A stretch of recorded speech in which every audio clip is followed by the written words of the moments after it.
नमस्कार, मैं हूं संदीप चौधरी। आप देख रहे हैं आज का मनी मंत्र, एक ऐसा शो जिसमें हम आपको ऐसी खबरें समझाते हैं और बताते हैं आसान, सीधी सादी, सरल भाषा में, जो सीधे आपसे जुड़ी हैं, जिनका सरोकार आपसे है। News that you can use and news that you should and ought to use. और आज मैं सिर्फ एक खबर पर ही चर्चा करने वाला हूं, क्योंकि यह खबर ऐसी है जो सीधे आपकी गृहस्थी, आपके बाल बच्चों, आपके भविष्य, आपकी आमदनी, इन तमाम चीज़ों से ये खबर जुड़ी हुई है और ये खबर आपको समझाने की ज़रूरत है। मेरे साथ सिद्धार्थ सिंह हैं, वरिष्ठ पत्रकार हैं, और वो इस खबर को तफसील से आपको समझाएंगे। हर अखबार की फ्रंट पेज की ये हेडलाइन है। खबर क्या है? Bank licences for corporates, RBI group ignored advice of experts. ये कह रहा है इंडियन एक्सप्रेस। इकोनॉमिक टाइम्स क्या कह रहा है? Rajan Acharya object to bank licences for business houses. Business Standard कह रहा है banking licences for India Inc disastrous, से Rajan and Acharya. Financial Express कह रहा है corporates owning banks, SNP Rajan red flag concerns. अब दरअसल खबर क्या है, आसान भाषा में आपको समझा रहा हूं।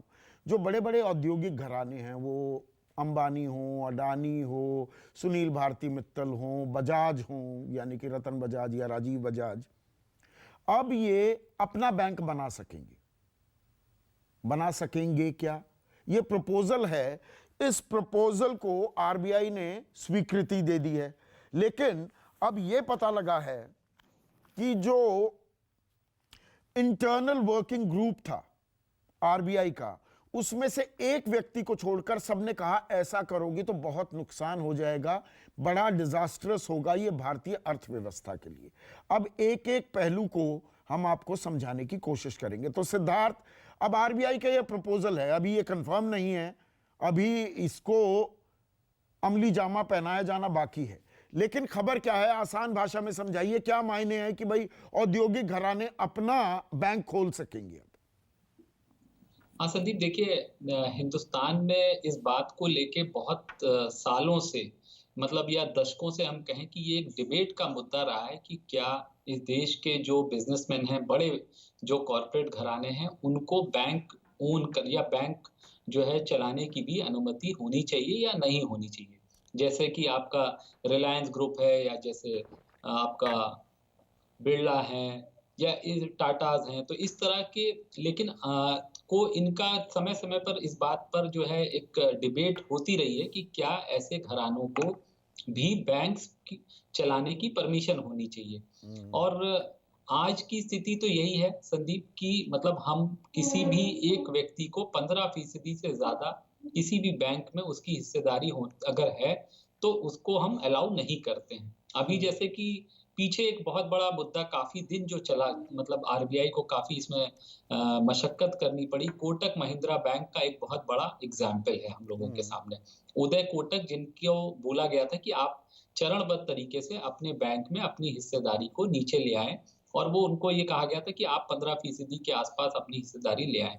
हालाँकि उन्होंने इस बात को लेके कई बार आरबीआई से जो है इस अपनी बात अपना पक्ष रखा कि साहब ऐसा क्यों है? क्योंकि मैं आपके जितने भी रेगुलेशंस हैं उनको फ़ॉलो कर रहा हूँ। कोई भी ऐसा नहीं है कि मैं किसी तरह से बैंक की जो कार्य प्रणाली है उसको इन्फ्लुएंस कर रहा हूँ, किसी के पक्ष में कर रहा हूँ या किसी के खिलाफ कर रहा हूँ। हालाँकि बाद में उन्होंने आरबीआई की बात को माना, और आरबीआई ने उनके जो वोटिंग राइट भी थे, बैंक में जो आप बोर्ड में जब बैठते हैं तो आपको जो वोट देने का जो अधिकार है उसको सीमित कर दिया 15% पे। हालाँकि अगर मैं गलत नहीं हूँ तो उनकी हिस्सेदारी आज भी 25% के आसपास है, और कोटक आपने महिंद्रा उदय बैंक। उदय कोटक का जो नाम लिया, जो ये इंटरनल वर्किंग ग्रुप है, देखिए किन किन लोगों से सलाह मशवरा किया गया।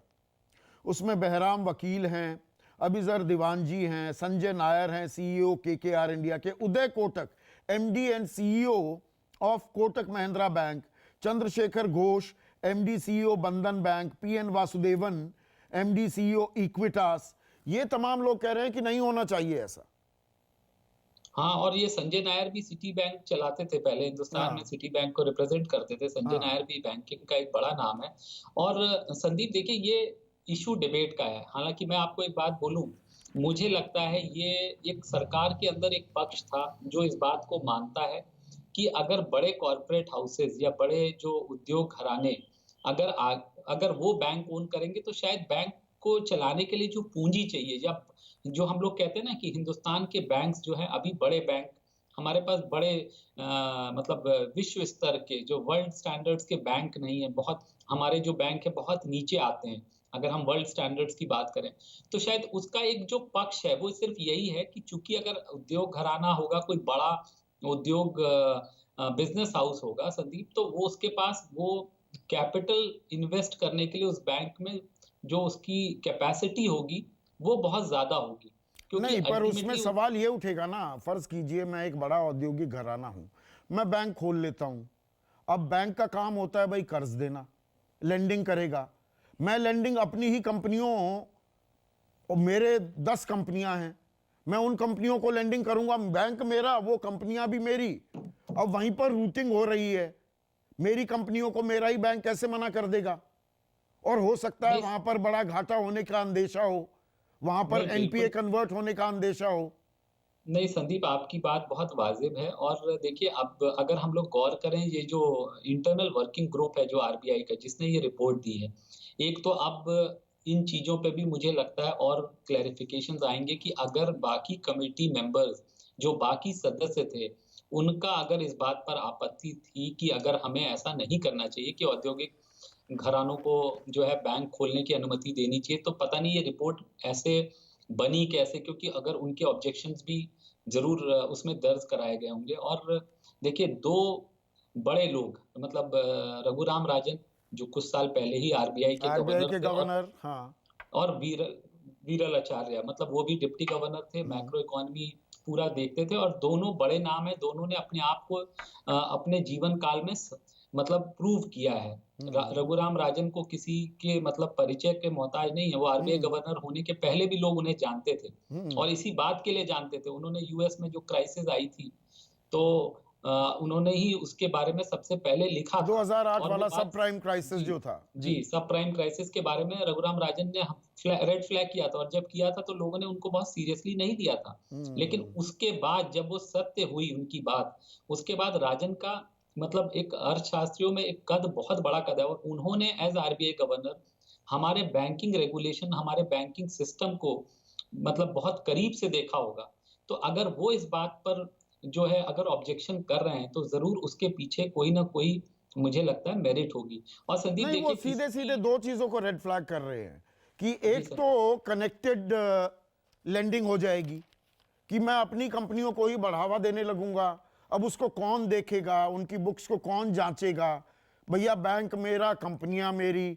तो वहां पर कहीं ना कहीं एक जो इंटरेस्ट है, वेस्टेड इंटरेस्ट आपका हो जाएगा। और रिंग साइड जो लेंडिंग, वो जो चक्कर घुमाने का चक्कर होता है, वो चक्कर भी चलने लगेगा ना, उसको कौन रोकेगा? नहीं वो भी है संदीप और मतलब अभी भी आप हिंदुस्तान में देखिए कुछ हमारे यहाँ एक मॉरल सोशल स्टैंडर्ड्स हैं अभी भी हम कोई ऐसा ये मान के किसी भी बैंक में जब आप निवेश करते हैं ये मान के नहीं करते हैं कि ये अंबानी का है ये टाटा का बैंक है या ये बिरला का बैंक है क्योंकि अभी बैंक्स में जो होल्डिंग्स हैं हिंदुस्तान में एक तो देखिए बहुत बड़े पैमाने पे हमारे बैंक सरकारी हैं जिनका हमने नेशनलाइजेशन किया था 1969 में इंदिरा गांधी के टाइम में हाँ। जो प्राइवेट बैंक थे सबको आपने नेशनलाइज किया क्यों किया था आप इसीलिए करना चाहते थे क्योंकि आप चाहते थे सरकार के हाथों में ये बैंक रहें ताकि हम जो है एक व्यापक एक बड़े पैमाने पे सबके साथ जो है जो फाइनेंशियल जो नीड्स हैं सबकी बराबर सरकार के माध्यम से पूरी हो तो आप नहीं चाहते थे कि किसी मतलब निजी हाथों में इस तरह से रहे ताकि उसका कोई मिसयूज हो पाए हाँ। उसके बाद आपने धीरे धीरे जब आपका सिस्टम मेच्योर हुआ तो आपने प्राइवेट बैंक्स को भी लेके आए लेकिन हमने प्राइवेट बैंक्स में भी औद्योगिक घराने को कभी भी जो है अनुमति नहीं दी कि वो बैंक्स के ओनर बने या मालिक बन पाए बैंकों के अब ये बात शुरू हो गई संदीप देखिए हर मतलब मुझे लगता है ये डिबेटेबल इश्यूज हैं अगर राजन और वीरल आचार्य कह रहे हैं तो हमें उनकी बात को भी बहुत ज्यादा वो दो, सीरियसली लेना देखिए, चाहिए वो दो चीजों को जो पॉइंट उठा रहे हैं, पहला वो ये कह रहे हैं कि भाई industrial houses need financing and they can get it easily with no questions asked if they have an in house bank. कि भाई उनको पैसे की तो जरूरत होती है, उन्हीं का बैंक होगा तो वो ले लेंगे बैंक से ही। उससे पहली पहले दिक्कत। संदीप दूसरी जी दिक्कत वो कह रहे हैं, the second reason to prohibit corporate entry into banking was further concentration of power in certain business houses. कुछ औद्योगिक घराने और मजबूत हो जाएंगे और वो पॉलिटिकली कनेक्टेड भी होते हैं। इसमें सिर्फ अर्थव्यवस्था की बात नहीं है, राजनीति भी होगी। नहीं संदीप देखिए, चाहे वो राजनीति हो या कोई भी चीज हो या बिजनेस हो, सबको जो है पैसे की जरूरत सब जगह है। बिना पैसे के कोई काम होता नहीं है। लेकिन मैं दोबारा उस रिपोर्ट पे जाता हूँ। उस रिपोर्ट में देखिए संदीप, गौर करने वाली बात है, जो वर्किंग ग्रुप आरबीआई की जिसने रिपोर्ट दी है वो, उसने ये भी कहा है कि भाई अगर आप ऐसी चीजें करना चाहते हैं, अगर आप जो है इंडस्ट्रियल हाउसेस को परमिशन देना चाहते हैं कि वो बैंक के लाइसेंसेस के लिए अप्लाई करें या बैंक्स के मालिक बने, तो उसके लिए कुछ आरबीआई को और ज्यादा पावर्स देने की जरूरत है। तो संदीप मुझे लगता है वो उन्होंने कहा, उनका ये कहना है कि साहब अगर आप रेगुलेशन को सुधारेंगे, बेटर रेगुलेशन करेंगे, तो शायद आप ये काम भी आप कर सकते हैं। लेकिन मेरा एक सवाल यहाँ पे यही है संदीप, कि हिंदुस्तान में क्या बैंक्स का जो रेगुलेशन है, आज भी क्या हम सेफली मान सकते हैं कि ये वर्ल्ड स्टैंडर्ड्स का है? बिल्कुल नहीं है। मैं यही अगला सवाल आपसे करने वाला था कि अब कॉरपोरेट घराने बैंक रख पाएंगे या बैंक खोल पाएंगे? अभी पिछले 2-2.5 साल में ही देखो, IL&FS, DHFL, उसके बाद PMC, यस बैंक और अब लक्ष्मी विलास बैंक, हमारे बैंकिंग व्यवस्था पर पहले ही सवाल उठने लगे हैं। एक के बाद एक बैंक दिवालिया हो रहे हैं। बिल्कुल ठीक कह रहे हैं संदीप। और मैं मतलब खुद हम लोग मतलब फाइनेंस कवर कर रहे हैं 15-20 साल से, और अभी मतलब कई बार मेरे दिमाग में खुद अंदेशा होता है। मेरा भी एक निजी बैंक में ही बैंक अकाउंट है, मैं आपको एक ऑनेस्टली बात बोलता हूँ। तो मैंने एक दिन उनके बैंक के चेयरमैन आजकल जो हैं वो पहले सरकार में थे, सरकार के नुमाइंदे थे, तो मैंने उनसे ऐसे ही पूछा कि सर सेफ है ना सब कुछ, मतलब पैसा अकाउंट मेंटेन करूं, कोई डरने की जरूरत तो नहीं है? तो उन्होंने कहा, एश्योरेंस दिया, नहीं नहीं बिल्कुल घबराने की, क्योंकि संदीप क्या है कि हमारे यहाँ पारदर्शिता नहीं है। आपको मुझे ये नहीं पता कि जिस बैंक में आपने निवेश किया है उसकी कार्यप्रणाली किस ढंग की है, कितना उसका, क्योंकि कोई भी सिस्टम ट्रांसपेरेंट है ही नहीं। आरबीआई किस तरह से ऑडिट करता है, क्या सुपरविजन करता है, और तो मतलब आरबीआई की रिपोर्ट आने से पहले पहले तो ये पूछा जाना चाहिए कि आरबीआई जो प्रेजेंट सिनेरियो में जो रेगुलेशन कर रहा है उसमें इतनी खामियां हैं। जब आज किसी एक आदमी के हाथ में बैंक का जो है पूरी कार्य प्रणाली एक हाथ में नहीं कंसंट्रेटेड है, तब इतने ज्यादा फ्रॉड और स्कैम हो रहे हैं। पैसा मतलब कहीं पे भी वो किसी को क्रेडिट दे देते हैं। आप क्या देखते हैं, आप क्या मतलब किसी जो लोग डिपॉजिटर्स हैं उनके इंटरेस्ट कहाँ सिक्योर करते हैं? आप तो सीधे एक दिन आते हैं और एक मॉरिटोरियम लगा देते नहीं हैं। तो बड़े और प्लेयर्स वो के लिए कंप्लीटली लोडेड है अगर ये प्रपोजल अमली जामा इसे पहनाया जाता है। देखिए, टाइम्स ऑफ इंडिया ने अपने बिजनेस पेज पर 2 चीजें डाली हैं। वो ये कह रहे हैं, even if the banking licences are allotted fairly, it will give undue advantage to large business houses that already have the initial capital. पहली बात तो बड़े घरानों को इसमें फायदा हो जाएगा। Highly indebted and politically connected business houses will have the greatest incentive and ability to push for license. जो सरकार के ज्यादा करीब होंगे उनको लाइसेंस मिलने में आसानी होगी।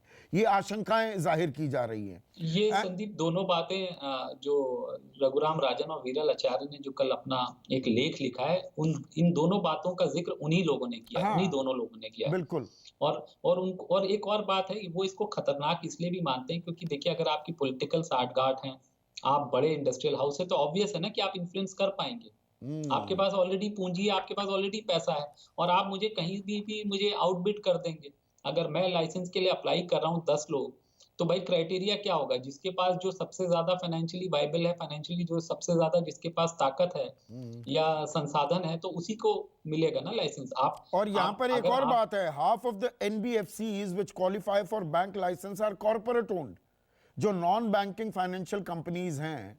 और ये अभी इनके दाम भी यकायक शेयर बाजार में इनके दाम पिछले 10-15 दिनों से बढ़ने लगे थे। क्या लोगों को पहले से कुछ जानकारी थी? ये भी अपने आप में एक बड़ा सवाल है। तो ये एनबीएफसीज और स्मॉल फाइनेंस बैंक जो स्टॉक्स हैं ये तो बढ़ रहे हैं, लेकिन इनमें से आधे से ज्यादा तो कॉर्पोरेट ओन्ड है, और बाकी जो एनबीएफसीज हैं उनको लाइसेंस नहीं मिल पाएगा जो रिक्वायरमेंट है। नहीं देखिए मतलब उसमें मैं ये मानूँगा कि हमको उनके साथ भी कोई मतलब उस बात को लेके हमको उनके साथ जो है उनको विक्टिम नहीं मानना चाहिए, विक्टिमाइज़ भी नहीं करना चाहिए या उनके हम्म। अगेंस्ट कोई हमको द्वेष नहीं रखनी चाहिए नहीं क्योंकि नहीं, देखिए द्वेष की बात नहीं जैसे है। जैसे संदीप बजाज फाइनेंस है, श्रीराम ट्रांसपोर्ट है, आदित्य बिरला कैपिटल है, इन्होंने भी एक प्रूवन रिकॉर्ड है इन एनबीएफसीज़ नहीं का। नहीं, इसमें जो ना आरबीआई की इंटरनल वर्किंग ग्रुप की जो रिपोर्ट है, उसमें NBFCs with an asset size of above 50,000 crore. 50,000 crore. हाँ, बिल्कुल ठीक बात है। तो वो वो बिल्कुल पचास ठीक है हजार आप करोड़ तो बड़े लोगों के हाथ में ही गया ना सारा खेल। मैं नहीं मेरा ठीक बात है सवाल ये है। हाँ, मैं समझ गया आपकी बात, बिल्कुल हाँ। ठीक कह रहे हैं संदीप, लेकिन ठीक है, देखिए आप किसी को भी बैंक का लाइसेंस नहीं भी दे भी नहीं सकते। ये हम्म। बात भी एक आपको कहीं तो आप कोई क्राइटेरिया बनाएँगे ना। अगर हम्म। मैंने कोई एनबीएफसी चलाई है, हम्म। गैर बैंकिंग वित्तीय कंपनी मैं अगर 20 साल, 25 साल, 30 साल से चला रहा हूँ, मेरा बिज़नेस ग्रो किया है और मेरा मतलब ट्रैक रिकॉर्ड अच्छा है। ये बात सही है कि ठीक है, चलिए मैं किसी बिज़नेस घराने से जुड़ा हुआ हूँ। हम्म। तो इसका मतलब ये नहीं हो सकता कि आप मुझे कभी भी बैंक का लाइसेंस ना लेने दें, हम्म। क्योंकि आप मुझे नॉन बैंकिंग फाइनेंस का काम तो मैं कर ही रहा हूँ ना। हम्म। मतलब टू अ ग्रेट अगर मेरा 50,000 करोड़ का एसेट साइज है, तो क्या आपको क्या नहीं लगता कि मेरा मेरा अधिकार बनता है, क्योंकि मैंने 50,000 करोड़ एक 30 साल, 25 साल, 40 साल का जो है अनुभव कर के बाद ही किया होगा। और अगर उस समय तक हमारा काम ठीक रहा होगा, तभी हम उस इस स्तर तक पहुँचे हैं। तो मुझे लगता है फिर भी मेरा ये मानना है कि अगर एनबीएफसी को आप कंसिडर करते हैं और संदीप देखिए बड़ी सिंपल बात है, फिर वही बात आ जाती है चेक एंड बैलेंस। आज वो श्रीराम ट्रांसपोर्ट उसको चला रहा है, आज बजाज फाइनेंस उसमें मेजॉरिटी स्टेक होल्डर है। आप हम्म। चेक एंड बैलेंस लगाएँ, उनको आने दें। मुझे लगता है सीधे किसी औद्योगिक घराने को मतलब हम अनुमति दें बैंक चलाने के, उससे बढ़िया है कि ये जो एनबीएफसीज़ हैं, क्योंकि ये बात तो तय है ना, ऐसा तो आपने कभी नहीं सुना आपने होगा। जो ये जिक्र कर दिया श्रीराम ट्रांसपोर्ट का, तो जी। उमेश रेवंकर जो मैनेजिंग डायरेक्टर हैं, वो कह रहे हैं नया बैंक खोलना ज्यादा आसान है एनबीएफसी को बैंक में कन्वर्ट करने की बजाय। अच्छा नहीं, मैंने इस बात पे नहीं गौर किया। हम्म। लेकिन मेरा मानना ये है कि देखिए, क्या खोलना आसान है और क्या करना आसान नहीं है, वो यहाँ पे मुद्दा नहीं है हम्म। संदीप। मुद्दा ये है कि हमको क्या करना चाहिए, मतलब क्या औद्योगिक घरानों को बैंक चलाने की अनुमति होनी चाहिए, या हम्म। जो एनबीएफसीज़ हैं जिनका प्रूवन ट्रैक रिकॉर्ड है, ठीक है ना? उनको अगर आप परमिशन दें, लेकिन चेक एंड बैलेंसेस, क्योंकि अभी जो बात घूम फिर के वहीं आती है संदीप कि क्या सुपरविज़न आप करेंगे, क्या चेक एंड बैलेंसेस आपके हैं। और तो मैं वहाँ सा मेरा बैंक और मेरा धंधा भी है, मैं अपने धंधे के लिए बैंक से कितने पैसे उठाऊं, रोकेगा कौन? ये एक बड़ा सवाल है। तो पर इसकी जरूरत क्यों महसूस हुई? आरबीआई अगर इस प्रपोजल को इतना सीरियसली, इतना गंभीरता से इस पर विचार हो रहा है और लग रहा है कि इसको अमली जामा पहनाया जा सकता है, बावजूद इसके कि एक्सपर्ट्स कह रहे हैं ये डिजास्टरस हो सकता है, तो आरबीआई इस राह पर क्यों चल रहा है? नहीं संदीप, मुझे नहीं लगता कि अभी इस राह पे कोई चल रहा है, क्योंकि एक ये वर्किंग ग्रुप बना होगा, उसकी ये रिपोर्ट है संदीप।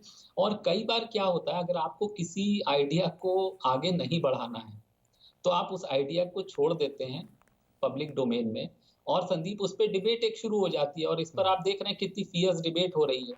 हम्म। तो मुझे लगता है कि ऐसा हम मान के ना चलें कि ये हो ही जाएगा ऐसा, क्योंकि जिस तरह से इसका शेयर बाजार तो वाइडली कह रहा है ऐसे एक्ट कर रहा है मानो ये हो गया है।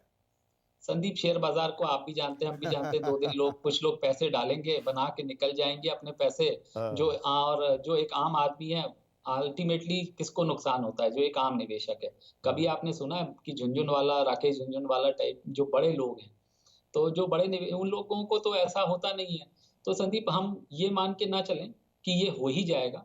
और दूसरी अहम बात जो मुझे लगता है कि संदीप, ये जो आपने बोला ना, ये आइडिया आया कहाँ से? मैं आपको एक बात बताऊँ, एक बैंकिंग जो भारत सरकार का बैंकिंग डिपार्टमेंट है, उसमें एक बहुत सीनियर ऑफिसर एक दिन मुझसे आज से करीब 2 महीने पहले ये आइडिया दे रहे थे, या इसकी बात कर रहे थे। अब वो बैंकिंग में नहीं काम करते, कि आप लोगों को इस बात पे जो है कुछ लिखना चाहिए, कुछ आपको इस पे डिबेट करना चाहिए कि क्यों ना हम कॉर्पोरेट हाउसेस को अलाउ करें। हाँ, ये ज़रूर है कि हम अपने जो रेगुलेशंस हैं, सुपरविजन्स हैं, उनको ऐसा बनाएँ कि वो फिर गड़बड़ ना कर पाएँ। सिर्फ़ उन मतलब ये तो मुझे लगता है कहीं न कहीं उसी की ये वानगी है, कहीं न कहीं से ये सरकार से भी ये इस तरह का कोई आइडिया फ्लोट हुआ होगा। लेकिन आइडिया फ्लोट होता है, आइडिया कई बार डिबेट होता है, उस पे जो है आप नहीं, बहुत डिस्कशन सारी करते हैं। जमीन भी तैयार हो रही है ना, जियो पे की भी बात कीजिए, एयरटेल का भी देखिए पे सिस्टम। तो ये बड़े ग्रुप्स एक वो जमीन तो तैयार कर ही रहे, गलत तो नहीं मैं रीड कर रहा इस बात को नहीं, सिद्धार्थ? बिल्कुल ठीक बात है संदीप। ऑलरेडी वो मतलब अगर आप देखें तो आप और मेरा आपका आज की डेट में ये जो इलेक्ट्रॉनिक पेमेंट ट्रांसफर सिस्टम्स हैं जो आप मोबाइल से कर रहे हैं, चाहे वो गूगल पे हो, चाहे वो आप पेटीएम हो, चाहे वो और किसी अन्य तरह का हो, संदीप मुझे लगता है कि मैंने तो अब बहुत कम कैश ट्रांजैक्शन बहुत कम कर दिया है। तो आप बहुत बड़ा मतलब बहुत ज्यादा अपना जो रोज का लेन देन है वो इन इंस्ट्रूमेंट से तो ऑलरेडी कर रहे हैं, ये बिल्कुल आप ठीक कह रहे हैं। लेकिन मैं अभी ये कहना मुझे लगता है जल्दबाजी होगा। मैं इस बात को नहीं मानता कि अब भी मतलब इतने जल्दबाजी में ये जो है ना इसको अमली जामा पहना दिया जाएगा और औद्योगिक घरानों को लाइसेंस देने की प्रक्रिया शुरू हो जाएगी, अभी मुझे नहीं लगता। मुझे लगता है जिस तरह से इस पर रिएक्शन आया है, काफी फियर्स रिएक्शन है। और जो आपने एक अहम बात की थी ना प्रोग्राम के शुरू में, कि जब इतने बड़े पैमाने पे उसमें जो मेंबर्स थे उनका अपोजिशन था, तो उसके बावजूद किस किस उस पे बेसिस पे इस कंक्लूजन पे ये ग्रुप पहुंच गया कि साहब औद्योगिक घरानों को परमिशन दे देनी चाहिए बैंक्स में बैंक चलाने की। तो हाँ, मुझे लगता एक है अभी एक्सपर्ट के अलावा सबने कहा ऐसा नहीं करना चाहिए, तब भी आप ये जी कह रहे हैं कि नहीं, इनको इजाजत दे देनी चाहिए। तो कुछ ना कुछ तो खिचड़ी पक रही है। There can not be any smoke without any fire. इसलिए आज इस खबर के हर पहलू को हमने आपको समझाने की कोशिश की, आसान सीधी सादी सरल भाषा में। तो सिद्धार्थ, आपका बहुत बहुत शुक्रिया। आज का मनी मंत्र में बस इतना ही। नमस्कार। नमस्कार, मैं हूं संदीप चौधरी। अगर आपको ये वीडियो पसंद आया हो तो इसे लाइक और शेयर जरूर करें, और हाँ, हमें सब्सक्राइब और फॉलो करना ना भूलें, ताकि आप देश और दुनिया की कोई खबर मिस ना करें। तो जुड़िए हमारे साथ और देखते रहिए News 24।